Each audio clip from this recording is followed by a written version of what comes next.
Hello student, I am Sonam. Welcome back to my YouTube channel Apna Vidyalaya. आज के इस video में हम आप सभी को बताएंगे क्लास 10 विज्ञान का प्री बोर्ड परीक्षा का बिल्कुल वायरल पेपर आज के इस वीडियो में बताने वाले। ठीक है, वो भी पूरे के पूरे आंसर के साथ, उत्तर के साथ, पूरे के पूरे जितने भी चित्र वाले क्वेश्चन है, फिगर वाले हैं, ठीक है, सभी के फिगर बनाकर भी हम आप सभी को बताएंगे। जितने भी इस पेपर में क्वेश्चन है सभी के उत्तर के साथ, ठीक है, कैसे आपको प्री बोर्ड परीक्षा में लिखना है जिससे आपको पूरे के पूरे नंबर मिले, सभी तरीका आज के इस वीडियो में बताने वाले हैं। और ये जो विज्ञान का पेपर है, ठीक है, ये आप सभी लोग जितने लोग स्टूडेंट, जितने लोग क्लास 10th के स्टूडेंट हैं, ठीक है, जो प्री बोर्ड परीक्षा देने जा रहे हैं, वो इस बार इस विज्ञान के पेपर की वीडियो जरूर देखकर जाएंगे। ठीक है, विज्ञान के इस पेपर को जरूर तैयार करके जाएंगे। जितने भी स्टूडेंट इस पेपर को तैयार करके जाएंगे पूरे के पूरे 70 में 70 नंबर बिल्कुल छाप करके आएंगे, क्योंकि यही विज्ञान का पेपर जो है सभी जिलों में आने वाला है, क्योंकि ये सबसे वायरल सेट का पेपर है। ठीक है, और ये जो प्री बोर्ड परीक्षा होता है ये आपके बोर्ड की तरह होता है बिल्कुल, और ये आपको बोर्ड के लिए तैयार करता है। इसलिए ये जो पेपर आप लोग देख रहे हो ना, अगर आप लोग इसको देख लिए तो आपको इसमें दो लाभ होंगे। पहला ये कि आप लोग प्री बोर्ड परीक्षा में आप लोग पूरे नंबर लेकर आओगे। दूसरा ये कि ये इसमें आपको बोर्ड की तरह टाइम मिलेंगे, बोर्ड की तरह क्वेश्चन मिलेंगे।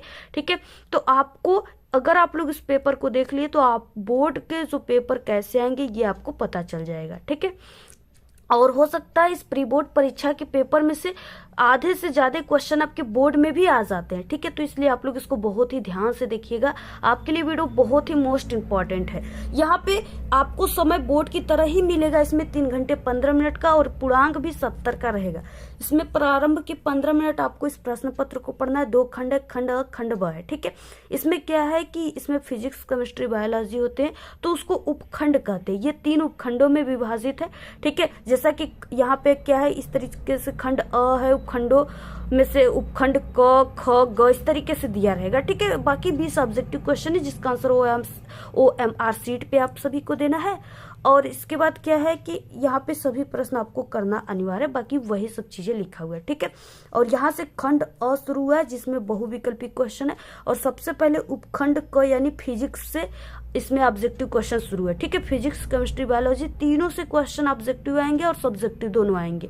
तो पहले यहाँ पे उपखंड क से शुरुआत है। ठीक है, और बाकी हम आप सभी को बता दें कि आप लोग इस वीडियो को बिना स्किप किए पूरा लास्ट तक देखिएगा, और अपने सभी दोस्तों में व्हाट्सएप ग्रुप पे, टेलीग्राम ग्रुप पे इसको जरूर शेयर कीजिएगा। और हमारे चैनल पे क्लास 10th के ऑल सब्जेक्ट के प्री बोर्ड परीक्षा के बिल्कुल वायरल पेपर की वीडियो बन चुकी है, तो आप लोग उसको जरूर एक बार विजिट करके चैनल पे देख लीजिएगा। क्वेश्चन दिया है पहला, यदि किसी वस्तु को दर्पण के निकट रखने पर, ठीक है, यानी पास रखने पर सीधा प्रतिबिंब बने तथा दूर रखने पर वास्तविक प्रतिबिंब बने तो वह दर्पण होगा। कौन सा दर्पण होगा? ठीक है, पहला ऑप्शन है अवतल दर्पण, दूसरा है उत्तल दर्पण, तीसरा है समतल दर्पण, ठीक है, और डी ऑप्शन है उत्तल अथवा समतल दोनों। तो यहाँ पे क्या है, यानी वो कौन सा दर्पण है, तो यहाँ पे वो दर्पण जो है वो अवतल दर्पण है। अवतल दर्पण में क्या होता है, वस्तु का जो प्रतिबिंब बनता है अगर आप लोग पास रखोगे तो वो सीधा प्रतिबिंब बनेगा। ठीक है, और अगर आप लोग दूर रखोगे तो वो क्या बनेगा, वास्तविक प्रतिबिंब बनेगा। तो इस तरीके से वो अवतल दर्पण है। नेक्स्ट है स्वस्थ नेत्रों का निकट बिंदु होता है, कितना होता है? ठीक है, तो यहाँ पे पहला है अनंत, दूसरा यहाँ पे 35 सेंटीमीटर, और यहाँ पे 30 सेंटीमीटर, और डी ऑप्शन है 25 सेंटीमीटर। तो जो स्वस्थ नेत्र का निकट बिंदु होता है वो 25 सेंटीमीटर होता है। ऑप्शन यहाँ पे डी राइट है।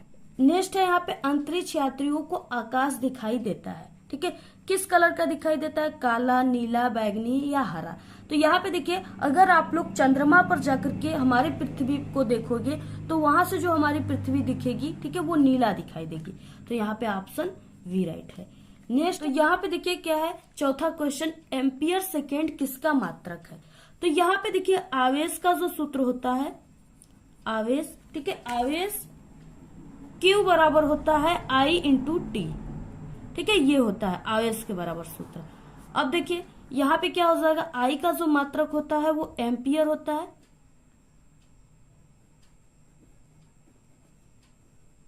और यहाँ पे समय का मात्रक जो होता है वो सेकेंड होता है।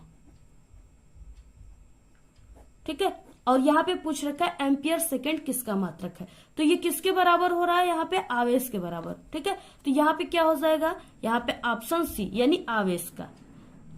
इसके बाद नेक्स्ट क्वेश्चन है, एक माइक्रो ओम का मान होता है। ठीक है, तो देखिए माइक्रो ओम यानी कि यहाँ पे माइक्रो 10 की पावर -6 को क्या कहते हैं, माइक्रो कहते हैं, और यहाँ पे ओम पूछ रखा है, तो यहाँ पे क्या है ऑप्शन 10 की पावर -6 ओम, ये क्या ऑप्शन राइट है। और यहाँ पे अगर पूछ लेता कि 1 मिली ओम का मान क्या होता है, तो वो 10 की पावर -3, और 1 नैनो ओम का मान कितना होगा, तो वो 10 के पावर -9 ओम। ठीक है, तो इस तरीके से क्या है, यानी आपको यहाँ पे माइक्रो पूछा है तो वो 10 के पावर -6 ओम होगा। नेक्स्ट है यहाँ पे कि 6वां क्वेश्चन 220 वोल्ट, ठीक है, और यहाँ पे 100 वाट के विद्युत बल्ब के तंतु का प्रतिरोध होगा। यानी यहाँ पे क्या है कि V का मान दे रखा है और ये पावर P का मान भी दे रखा है, और R बराबर क्वेश्चन मार्क। ठीक है, तो यहाँ पे देखिए किस तरह से ये हल होगा। तो आप सभी को हम बता दें कि यहाँ पे V का मान दिया था कितना, यहाँ पे 220, और P बराबर दिया था यानी पावर दिया था वाट, कितना दिया था 100 वाट। तो इस तरीके से यहाँ पे R बराबर क्वेश्चन मार्क, प्रतिरोध बराबर क्वेश्चन मार्क, यानी हमें R का मान निकालना है। तो R बराबर जो इसका फॉर्मूला होता है वो V का स्क्वायर डिवाइड P होता है। ठीक है, इस फॉर्मूले पर आपको अब इसको मान को रखना है। तो यहाँ पे R बराबर हो जाएगा V का स्क्वायर, मतलब ये जो वोल्ट जो दिया है उसको आपको 2 बार रखना है क्योंकि यहाँ पे V का स्क्वायर दिया है। ठीक है, तो यहाँ पे 220 इंटू 220 और डिवाइड यहाँ पे 100। अब देखिए 1 लड्डू से 1 लड्डू, ठीक है, चला गया, इसके बाद 1 लड्डू से 1 लड्डू मर गया। अब इसके बाद यहाँ पे देखिए R इक्वल 22/हम क्या होता है 484। ठीक है, और यहाँ पे प्रतिरोध का मात्रक ओम होता है। तो ये हो गया इसका आंसर।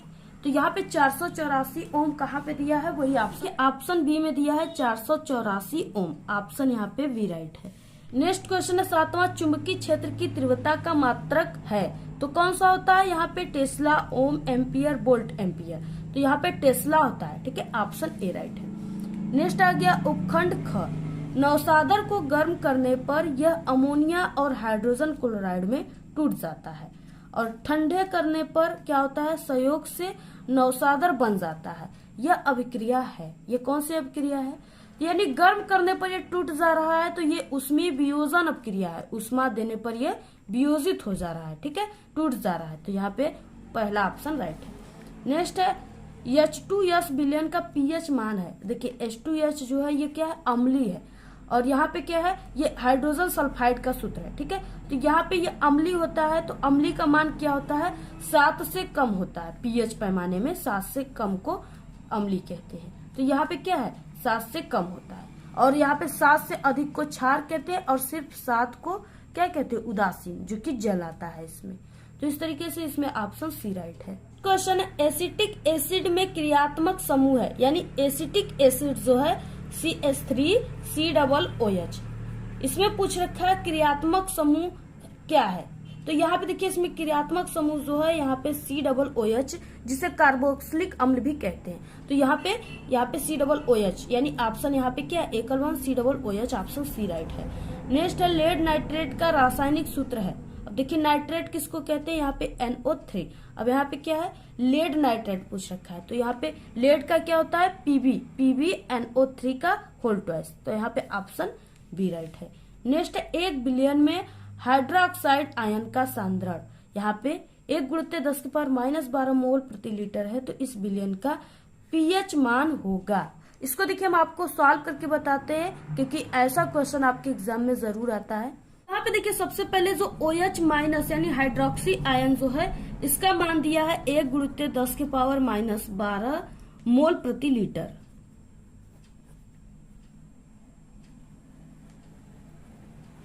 ठीक है, मोल प्रति लीटर दिया है। अब इसके बाद देखिए यहाँ पे pH जो सूत्र होता है, यानी pH का जो परिभाषा है उसके अनुसार उसका सूत्र जो होता है pH इक्वल होता है -log और यहाँ पे H प्लस आयन। ठीक है, ये होता है। अब देखिए यहाँ पे H प्लस और यहाँ पे इंटू OH माइनस इक्वल होता है, ये इसके दोनों का मान होता है 10⁻14 मोल प्रति लीटर। ठीक है, अब यहाँ पे देखिए हमें H प्लस आयन की सांद्रता तो नहीं पता, लेकिन OH माइनस की सांद्रता पता है, दिया है। ठीक है, तो यहाँ पे हो जाएगा OH माइनस। तो OH माइनस की सांद्रता हमने ऊपर आप सभी को बताया कि 1×10⁻⁻12 मोल, ठीक है, प्रति लीटर। ये दिया हुआ है तो इसको हम यहाँ पे रख देंगे यहाँ पे। ठीक है, OH माइनस के प्लेस पे, तो यहाँ पे हो जाएगा H प्लस, यहाँ पे इंटू, यहाँ पे क्या रखेंगे OH माइनस के प्लेस पे, ये मान को रख देंगे यहाँ पे हम। तो यहाँ पे हो जाएगा ये 10⁻⁻12। ठीक है, अब इसके बराबर यहाँ पे हो जाएगा 10⁻⁻14, यानी इन दोनों के बराबर यहाँ पे क्या दिया था 10⁻⁻14, इनका मान होता है दोनों का। तो इस तरीके से हम दोनों को रखकर यहाँ पे रख देंगे। इसके बाद देखिए यहाँ पे क्या, तो यहाँ पे हमें AH प्लस का मान नहीं दिया, तो इसके बराबर हमको निकालना है। तो ये यहाँ पे क्या है, ये यहाँ पे इंटू में है और इसके बटे में जाएगा, तो ये किस में हो जाएगा, भाग में। तो यहाँ पे हो जाएगा 10⁻⁻14 और बटे 10⁻⁻12। ठीक है, इतना हो गया। अब इसके बराबर यहाँ पे क्या हो जाएगा, फिर से H प्लस इक्वल यहाँ पे 10⁻⁻2। ठीक है, मोल प्रति लीटर, क्योंकि ये क्या है ऊपर जाएगा। ठीक है, तो ये क्या हो जाएगा 10⁻, यहाँ पे +12 और यहाँ पे 10⁻। H प्लस इक्वल हो जाएगा 10⁻-2 मोल लीटर। किस तरह से, यहाँ पे देखिए क्या है 10⁻-12 है, ये ऊपर जाएगा तो ये 10⁻, सिर्फ 12 हो जाएगा। अब देखिए, अब यहाँ पे 10⁻-14 में से यहाँ पे 10⁻, सिर्फ 12, यानी प्लस जाएगा, तो यहाँ पे -2 ही बचेगा। ठीक है, तो इस तरीके से यहाँ पे H प्लस इक्वल हो जाएगा 10⁻-2 मोल प्रति लीटर। ठीक है, इसके बाद यहाँ पे हमें pH बराबर निकालना है। तो pH इक्वल हो जाएगा, पहले फार्मूले में हमने आपको जो बताया है, log H प्लस। अब देखिए H प्लस का मान निकल गया। अब इसके प्लेस पे हम इसको 10⁻-2 को रख देंगे। ठीक है, तो यहाँ पे हो जाएगा pH इक्वल log और यहाँ पे 10⁻-2। ठीक है, इसके बाद यहाँ पे हो जाएगा pH इक्वल, अब देखिए, अब यहाँ पे देखिए इसको हम 10⁻-2 को, यानी सिर्फ यहाँ पे -2 लिखेंगे, क्योंकि log 10 से, ठीक है, यहाँ पे -2 ही लिखाएगा। तो यहाँ पे क्या हो जाएगा, यहाँ पे माइनस पहले से ही है। ठीक है, तो यहाँ पे माइनस और यहाँ पे -2 log 10। अब देखिए यहाँ पे क्या हो जाएगा, pH equal minus minus plus हो जाएंगे, +2 और इसके बाद यहाँ पे log 10। ठीक है, और यहाँ पे log 10 यहाँ पे भी दिया हुआ है। तो यहाँ पे log 10 का जो मान होता है वो कितना होता है, 1 होता है। तो यहाँ पे हो जाएगा pH इक्वल, ठीक है, यहाँ pH इक्वल क्या हो जाएगा +1 और इसमें यानी यहाँ पे कुछ भी नहीं बचा, इसका मान पूरा 1 हो गया। तो यहाँ पे क्या हो जाएगा, pH इक्वल क्या हो जाएगा 2 मोल प्रति लीटर।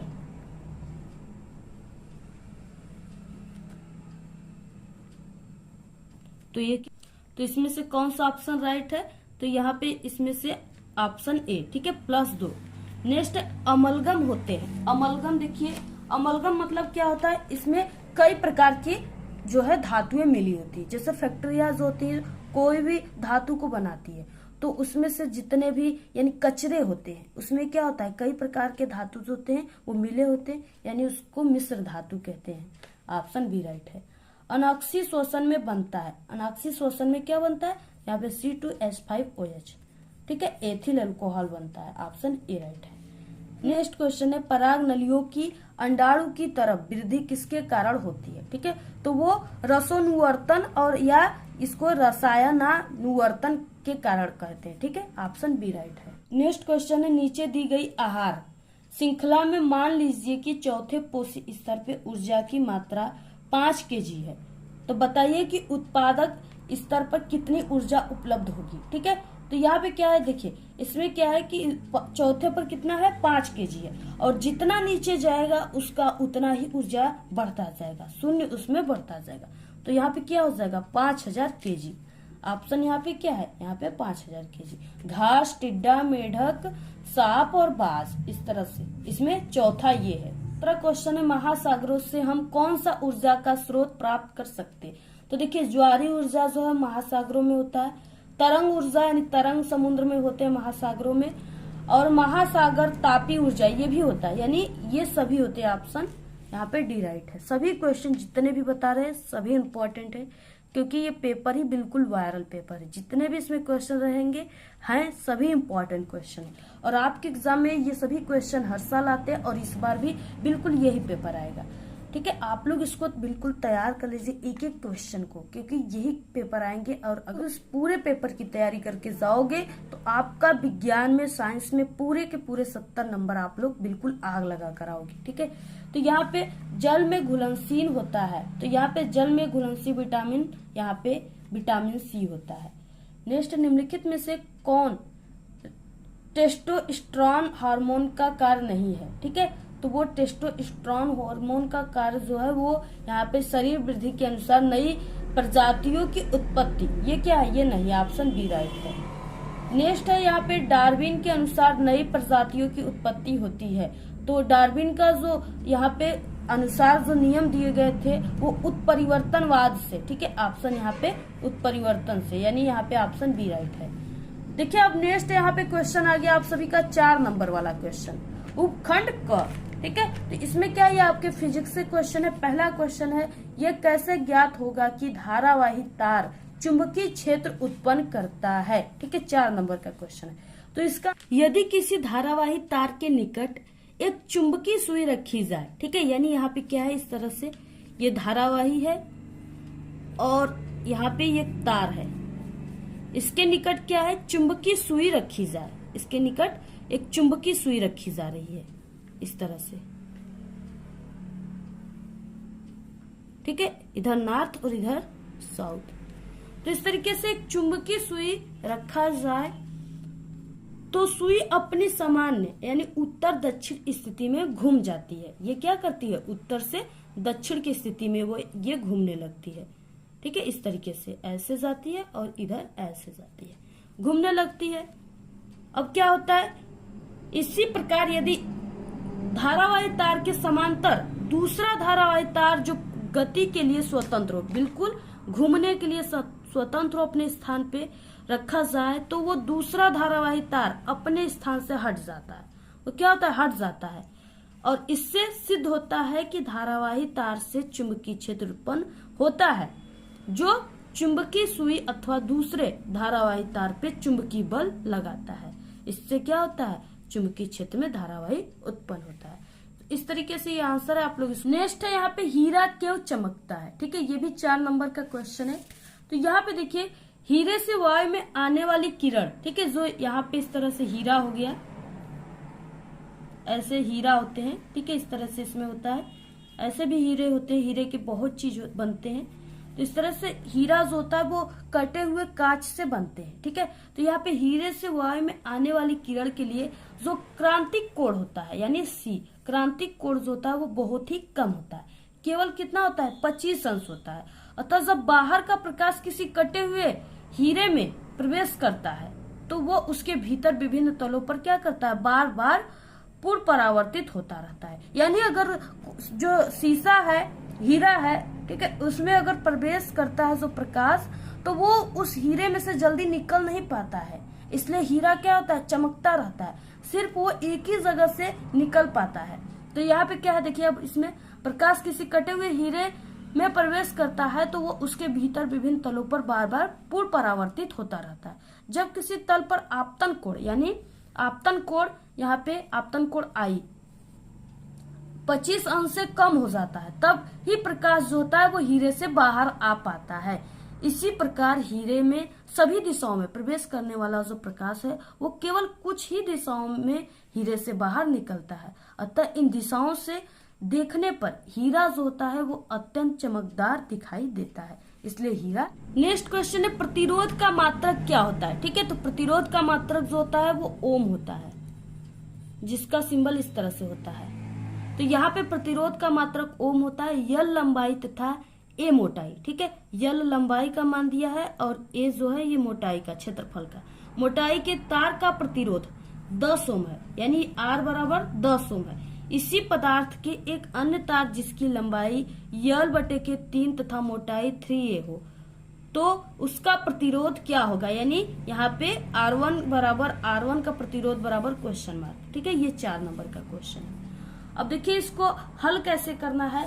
तो यहाँ पे सबसे पहले की यहाँ पे क्वेश्चन था कि प्रतिरोध का मात्रक क्या होता है। तो प्रतिरोध का मात्रक क्या होता है, ओम होता है। ठीक है, इसको इस तरह से शो करते हैं। और इसके बाद यहाँ पे पूछ रखा है, क्वेश्चन दिया है, तो यहाँ पे माना तार के पदार्थ का जो प्रतिरोधकता है वो कितना है, रो है। ठीक है, तो इस तरह से हम लिख देते हैं यहाँ पे माना तार का प्रतिरोधकता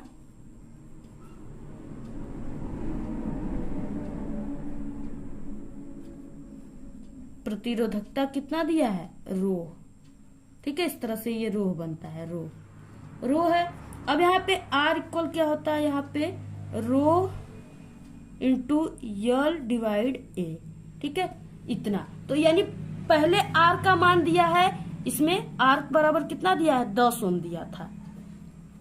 तो यहाँ पे क्या है, यानी इसको R बराबर होता है रो इंटू यल डिवाइड ए। इसके पूरे के बराबर हम यहाँ पे R का मान 10 ओम रखते हैं। और देखिए यहाँ पे यदि यल बटे के 3, ठीक है, यल बटे के 3 लंबाई तथा 3a क्षेत्रफल के तार का प्रतिरोध R1 हो तो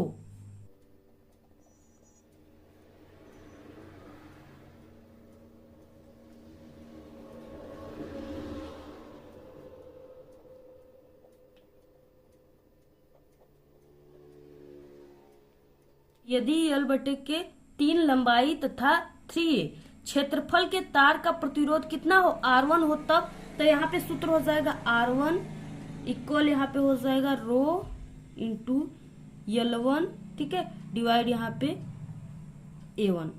इस तरीके से हो गया। अब देखिए यहाँ पे क्या हो जाएगा, यहाँ पे रो इक्वल, अब यहाँ पे L1 का मान कितना दिया है, यानी R1 है। तो R1 में जो L1 का मान है वो यल बटे के 3 है। तो यहाँ पे आपको रख देना है यल और बटे के 3। और यहाँ पे बटे में क्या है, तो बटे में इसके 3a है, यानी A1 का मान, इसमें L1 का मान ये था तो A1 का मान 3a है, तो यहाँ पे 3a हो गया। ठीक है, इस तरीके से। अब यहाँ पे देखिए क्या हो जाएगा, R1 इक्वल क्या हो जाएगा, यहाँ पे देखिए यल बटे के 3 और इसको यहाँ पे किस तरीके से लिखेंगे हम, 3a। अब इसके बटे कुछ नहीं है तो यहाँ पे हम 1 मान लेते हैं। ठीक है, और इसके बाद यहाँ पे देखिए क्या हो जाएगा, और यहाँ पे ये रो है, तो यहाँ पे क्या हो जाएगा, R1 इक्वल यहाँ पे रो इंटू यल बटे के 3 और यहाँ पे ये क्या हो जाता है, 75 होने के बाद ये पलट जाता है, यानी 1 ऊपर चला जाएगा, 3 नीचे। तो यहाँ पे इंटू 1 डिवाइड 3। ठीक है, अब इसका देखिए इसमें करेंगे तो यहाँ पे L1 आएगा और इसका इसमें गुणा करेंगे तो यहाँ पे 9 हो जाएगा, 3 3 के 9a। तो यहाँ पे क्या हो जाएगा, नेक्स्ट स्टेप में R1 इक्वल रो इंटू यहाँ पे यल, ठीक है, बटे के यहाँ। तो यहाँ पे देखिए पहले सूत्र में हमने आप सभी को क्या बताया, यहाँ पे R1 जो है यानी R इक्वल क्या हो जाएगा, होता है रो, ठीक है, और यहाँ पे इंटू यल बटे के a। अब इस यहाँ पे रो, ठीक है, यानी R बराबर रो यल बटे के a को क्या कहते हैं, इसके प्लेस पे क्या लिखेंगे, तो यहाँ पे इसके प्लेस पे R होता है। ठीक है, रो इंटू यल बटे के a को R कहेंगे और इस R का मान जो है यहाँ पे 10 ओम दिया हुआ है। तो यहाँ पे अब आपको इसको रख देना ऐसे करके, यानी इसके पूरे में बराबर आप सभी को क्या रखना है, R का मान कितना है, 10 है। ठीक है, तो आपको यहाँ पे 10 ओम रखना है। तो यहाँ पे हो जाएगा R1 इक्वल 10 बटे के 9 ओम। ठीक है, ये क्या है, इसका आंसर है। इस तरीके से आप सभी को पूरा ऐसे ही लगा। नेक्स्ट क्वेश्चन है, समरूप चुंबकीय क्षेत्र में किसी धारावाही चालक पर लगने वाले बल की व्याख्या कीजिए। चालक पर लगने वाले बल की दिशा किस नियम से ज्ञात की जाती है, स्पष्ट एवं सचित्र वर्णन करिए। ठीक है, आपको सचित्र वर्णन करना है। ये 6 नंबर का क्वेश्चन है। तो यहाँ पे देखिए किस तरह से अब इसको हल करना है। तो यहाँ पे देखिए चुंबकीय क्षेत्र में धारावाही चालक पर लगने वाला बल, धारावाही चालक के कारण चुंबकीय क्षेत्र उत्पन्न होता है। अतः जब एक धारावाही चालक को एक बाह्य चुंबकीय क्षेत्र में रखा जाता है, ठीक है, तो धारावाही चालक के चुंबकीय क्षेत्र और बाह्य चुंबकीय क्षेत्र के बीच पारस्परिक क्रिया होती है। इसके परिणाम स्वरूप चालक पर एक बल कार्य करता है। यह बल बाह्य चुंबकीय क्षेत्र के परिणाम दिशा, चालक में प्रवाहित धारा और चालक की लंबाई पर निर्भर करता है। यदि एक बाह्य चुंबकीय क्षेत्र B में स्थित L लंबाई के एक चालक में चुंबकीय क्षेत्र B की दिशा थीटा हो, ठीक है, थीटा कोण पर विद्युत धारा I प्रवाहित हो रहा है, तो उस पर कार्य करने वाला बल होगा। अब देखिए ये जो है, ठीक है, ये आप सभी के यानी कि जो फ्लेमिंग के बाएं हाथ के नियम, ठीक है, बाएं हस्त के नियम से ज्ञात होगा। इस तरीके से, ठीक है, इस तरीके से फ्लेमिंग के बाएं हस्त का नियम है। और ये जो अंगूठा है, ठीक है, ये क्या है, ये बल को दिखा रही है। और इसके बाद ये जो अंगुलियां है, ये किसको दिखा रही है, चुंबकीय क्षेत्र को। और ये जो तर्जनी है आई, ये क्या है, ये किसको दिखा रही है, तो ये धन आवेश का वेग अथवा विद्युत धारा की दिशा को दिखाई दे रही है, ठीक है, शो कर रही है। तो इस तरीके से आपको ये वाला फ्लेमिंग के ये वाले, ठीक है, बाएं हाथ के नियम को आपको बना लेना है इस तरीके से चित्र के साथ। उसके बाद इसको लिखना है। अब देखिए इसमें पूछ रखा है, यहाँ पे इसमें सूत्र जो है यानी उस पर कार्य करने वाला बल आपको ज्ञात करना है। तो यहाँ पे सूत्र क्या हो जाएगा, यहाँ पे बल F जो है वो प्रोपोर्शनल, ठीक है, यहाँ पे किसके हो जाएगा, B के, यानी चुंबकीय क्षेत्र के अनुक्रमानुपाती होता है। और यहाँ पे बल जो है, ठीक है, वो किसके, और यहाँ पे बल जो है वो I के अनुक्रमानुपाती होता है। और बल जो है वो किसके अनुक्रमानुपाती है, इसमें L के, ठीक है, यानी तार के लंबाई के अनुक्रमानुपाती होता है। और यहाँ पे बल जो है वो प्रोपोर्शनल टू किसके होता है, साइन थीटा। अब इसको क्या है, आपको मिलाकर लिखना है, ठीक है। जब इसको हम मिलाकर लिखेंगे तो ये मिला के लिखने पर क्या हो जाएगा, यहाँ पे F प्रोपोर्शनल, ठीक है, यहाँ पे B into I into L sine theta, ठीक है। अब यहाँ पे देखिए F बराबर क्या हो जाएगा, यहाँ पे हम इस प्रोपोर्शनल को हटाने के बाद यहाँ पे एक कॉन्सोनेंट मानेंगे। तो यहाँ पे F बराबर K B I L sine theta, ठीक है। देखिए हम B बराबर निकालेंगे, ठीक है, तो B अपने जगह पर है। और यहाँ पे जो ये K I L sine theta है, ये सब F के बटे में हो जाएंगे, ठीक है। तो यहाँ पे क्या हो जाएगा, यहाँ पे F इक्वल यानी यहाँ पे B हो गया और इसके बटे ये सब हो जाएंगे, ठीक है। ये सब क्या है, यानी यहाँ पे इसके बटे हो जाएगा I L साइन थीटा, ये K नहीं रहेगा, ठीक है। अब यहाँ पे देखिए यानी इसको B बराबर हम क्या लिख सकते हैं, F, अब बटे के यहाँ पे क्या हो जाएगा I L साइन थीटा। यहाँ पे देखिए L बराबर 1 हो जाएगा, ठीक है, I बराबर 1 एम्पियर हो जाएगा और थीटा बराबर 90 अंश हो जाएगा। तो यहाँ पे क्या हो जाएगा, अब F बराबर 1 न्यूटन, ठीक है, और B बराबर 1 का मात्रक होगा, यहाँ पे पूछ रखा है। तो B का मात्रक यहाँ पे आपको लिखना है, यानी B बराबर क्या हो जाएगा, F का मान जो होगा वो क्या होता है, न्यूटन होता है इसका मात्रक, बल का मात्रक। और जो यहाँ पे I है इसका मात्रक एम्पियर होता है और L जो है इसका मीटर होता है। और यहाँ पे साइन थीटा का मात्रक नहीं होता है। तो यहाँ पे क्या हो जाएगा, यहाँ पे न्यूटन और बटे में यहाँ पे एम्पियर इंटू यहाँ पे L का मीटर, ठीक है। तो यहाँ पे B बराबर क्या हो जाएगा, यानी B का चुंबकीय क्षेत्र का जो मात्रक होगा वो क्या हो जाएगा, यहाँ पे न्यूटन और यहाँ पे, ठीक है,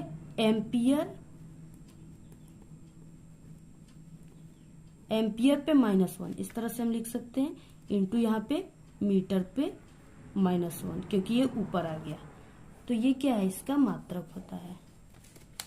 इस तरीके से आप लोग ऐसे ही आप लोग इसको लिखिएगा और साथ ही आप लोग इसका मात्रक भी जरूर लिखिएगा, ठीक है। और एक इसका मात्रक होता है वेबर और यहाँ पे मीटर का स्क्वायर, ये भी होता है, ठीक है, कभी कभी इसको लिखा जाता है। तो देखिए आप सभी लोग इस क्वेश्चन के आंसर को लिखिए, इसमें अथवा दिया है, ठीक है। 6 नंबर में आप लोग इस क्वेश्चन को, सवाल को लिखिए, न्यूमेरिकल को हल कीजिए। तो 5 सेमी लंबाई की एक वस्तु को 20 सेमी फोकस दूरी के एक उत्तल लेंस के केंद्र से 30 सेमी दूरी पर रखा जाता है, तो प्रतिबिंब की स्थिति और आकार ज्ञात करना है। 6 नंबर का क्वेश्चन है। दोनों में से आपको किसी एक को ही करना है। आप लोग ये वाला कीजिए, या यहाँ पे आप लोग जो सवाल दिया इसको हल कीजिए। तो इसको भी हम आप सभी को हल करके यहाँ पे बता देते हैं। तो यहाँ पे देखिए 5 सेमी लंबाई की एक वस्तु, यानी यहाँ पे जो वस्तु है उसकी लंबाई कितना दिया है 5 सेमी। ठीक है, तो आई इक्वल कितना हो गया यहाँ पे 5। तो यहाँ पे ऑब्जेक्ट, ठीक है, वस्तु को ऑब्जेक्ट कहते हैं। तो ऑब्जेक्ट यानी वस्तु की जो यहाँ पे लंबाई दिया है वो 5 सेमी दिया हुआ है। और इसके बाद इसमें क्या है, यहाँ पे एक वस्तु को 20 सेमी फोकस दूरी, यानी यहाँ पे फोकस दूरी का भी मान दिया है। तो यहाँ पे एफ इक्वल क्या हो जाएगा 20 सेमी। और उसके बाद यहाँ पे दूरी कितना दिया है, दूरी के एक उत्तल लेंस के केंद्र से, यानी यहाँ पे 30 सेमी इसकी दूरी दिया है। तो यहाँ पे u बराबर -30 सेमी, क्योंकि ये उत्तल लेंस है। और यहाँ पे क्या क्या पूछ रखा है, तो प्रतिबिंब की स्थिति यानी प्रतिबिंब की दूरी भी बराबर क्वेश्चन मार्क। और यहाँ पे क्या है, यहाँ पे प्रतिबिंब की स्थिति तथा आकार, आकार का मतलब वस्तु का आकार। तो यहाँ पे आई इक्वल लंबाई पूछ रखा है। ठीक है, तो यहाँ पे आई इक्वल क्वेश्चन मार्क, यानी 2 मान आपको इसमें ज्ञात करना है। अब देखिए इसमें किस तरह से, देखिए जैसे हम आपको बता रहे हैं ऐसे आपको कोई भी नहीं बताएगा, बहुत ही सरल तरीके से बता रहे। कोई भी क्वेश्चन है सबसे पहले जो मान दिया है, ठीक है, उसको आपको लिखना है। अगर वैसे आप लोग लिख देते हो तो वहां से आपका फॉर्मूला अपने आप निकल जाएगा। ठीक है, तो यहाँ पे देखिए ये लेंस के सूत्र से हल होगा। तो लेंस का जो फॉर्मूला होता है वो क्या होता है, 1/f बराबर 1/v माइनस 1/u। अब इसी पर आपको हल करना है। ठीक है, इस पर हम रखते हैं। तो यहाँ पे 1/f यानी 20 दिया है f का मान, और यहाँ पे बराबर 1/v माइनस, ठीक है, इसका मान दिया है यहाँ पे -30।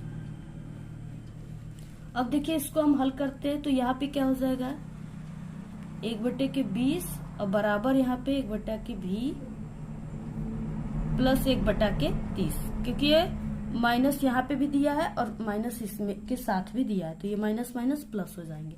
तो यहाँ पे 1/30 हो जाएगा।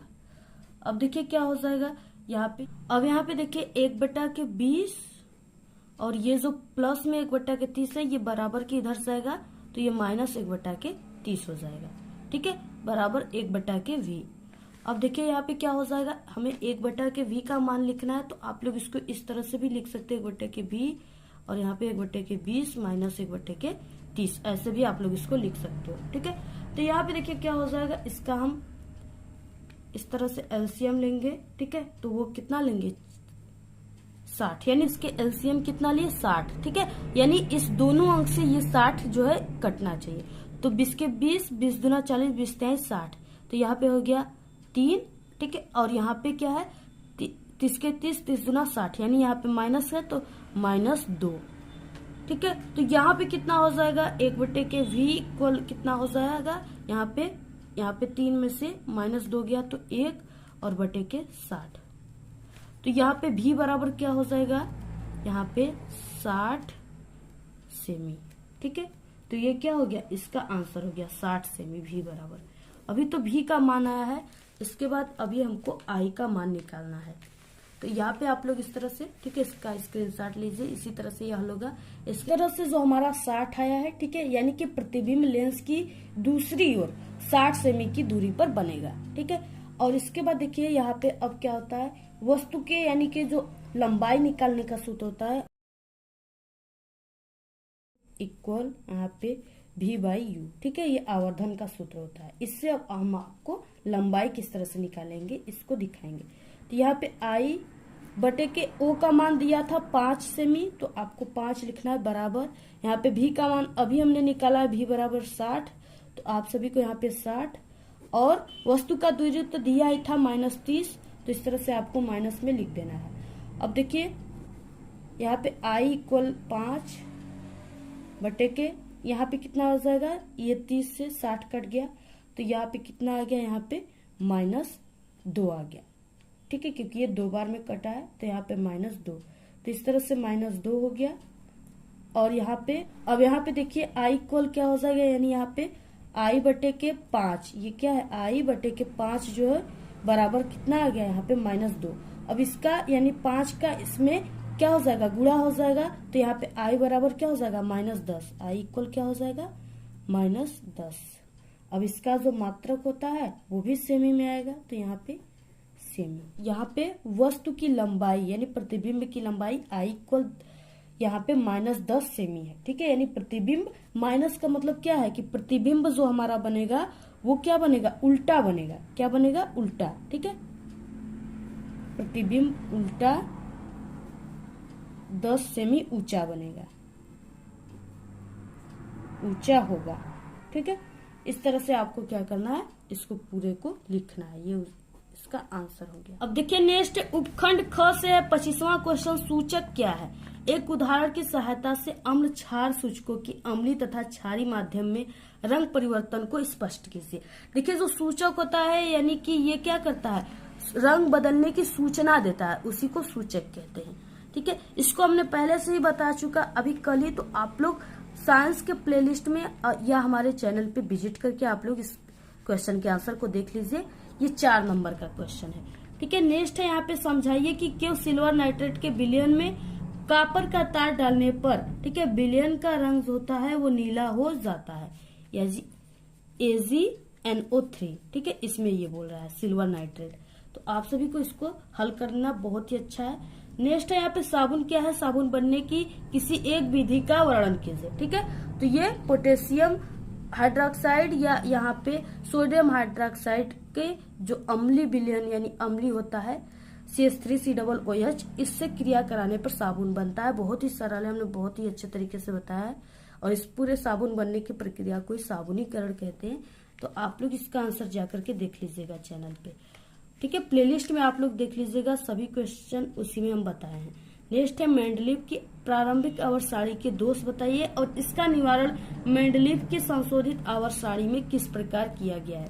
6 नंबर का क्वेश्चन है, इसका भी आंसर हमने आपको बताया पहले से, और आप लोग कमेंट करोगे तो एक नेक्स्ट पार्ट में इसके भी आंसर हम बता देंगे, ठीक है। क्योंकि ये वीडियो काफी लंबी हो जाएगी, इसलिए हम इसमें आपको नहीं इसका आंसर बता पाएंगे। नेक्स्ट है 28, पोषण क्या है, पोषण की आवश्यकता क्यों पड़ती है। तो ये क्वेश्चन, ठीक है, आने वाले जो वीडियो है उसमें हम आपको इस पोषण क्या है, पोषण की आवश्यकता क्यों होती है, इसके बारे में बताएंगे। हमें वन एवं वन जीव का संरक्षण क्यों करना चाहिए, ये भी हमने, ठीक है, 2 दिन हो रहे हैं, इसका आंसर हमने बताया। आप लोग इसको लिख लीजिएगा, वहां से 4 नंबर का है। जीवाश्म क्या है, ये कैसे बनते हैं, ये भी क्वेश्चन का आंसर हमने बताए हैं, ठीक है। अभी कल ही बताया, आप लोग इसको भी जाकर देख लीजिएगा, बहुत इंपॉर्टेंट है। जितने भी ऐसे क्वेश्चन है ना, वेरी इंपॉर्टेंट है, हर साल आने वाले आपके बोर्ड एग्जाम में क्वेश्चन है। निषेचन किसे कहते हैं, द्विनिषेचन यानी डबल फर्टिलाइजेशन, ठीक है। एवं निषेचन नो प्रांत यानी निषेचन होने के बाद पुष्प में होने वाले परिवर्तन को समझाइए। तो यानी निषेचन किस तरह से होता है, ठीक है। तो वो जो फूल पुष्प होते हैं उसमें क्या होता है, परागकोश में परागकण पाए जाते हैं, और जो भी भौरा उस पे आता है जैसे उसमें बैठ जाता है तो उसके पैरों में छोटे छोटे, ठीक है, जो परागकण है वो चिपक जाते हैं, तो वो नर से मादा में चले जाते हैं, जिससे निषेचन की प्रक्रिया हो जाता है। और देखिए निषेचन के पश्चात जो फूल में परिवर्तन होता है वो क्या हो जाता है, यानी उसमें अंडाशय हो जाता है, ठीक है, अंडाशय बन जाता है, बीज उत्पन्न हो जाते हैं। तो इस तरह से उसमें यही परिवर्तन होते हैं। ये भी 6 नंबर के क्वेश्चन है। इसमें अथवा करके दिया, आप लोग 31 क्वेश्चन का ये वाला कीजिए। या यहाँ पे ये काफी इंपॉर्टेंट है, हर साल आता है। परिवार नियोजन की स्थायी विधियां कौन कौन सी है, किन्हीं 2 पर संक्षिप्त आपको टिप्पणी लिखना है, ठीक है। स्थायी विधियां जैसे है नसबंदी, ठीक है, महिला पुरुष नसबंदी जो होता है वो सब, और यही सब है, ये इसकी स्थायी विधियां है। बहुत ही अच्छा है, आप लोग इसको तैयार कर लीजिए। आज के इस वीडियो में सिर्फ इतना ही। आपको ये वीडियो कैसा लगा, अगर वीडियो पसंद आए तो एक बड़ा सा लाइक कर दे, चैनल पे नए तो सब्सक्राइब करके बेल आइकन को जरूर प्रेस कर दे। Thanks, all the very best, bye bye.